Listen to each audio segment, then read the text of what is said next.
नमस्कार मंडळी, पुन्हा एकदा तुमचं स्वागत आहे।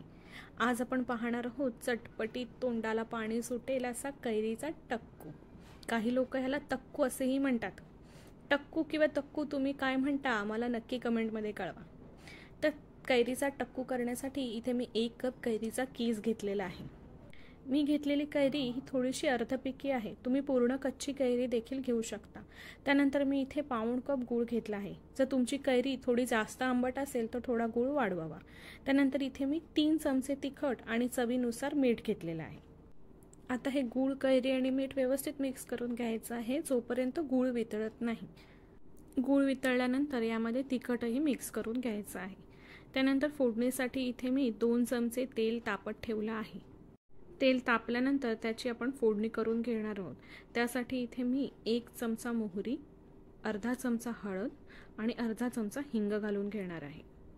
आता तुम्हाला हा टक्कू जास्त दिवस टिकावा असं वाटत असेल तर फोडणी थोडी जास्त करायची आणि गार करत ठेवायची।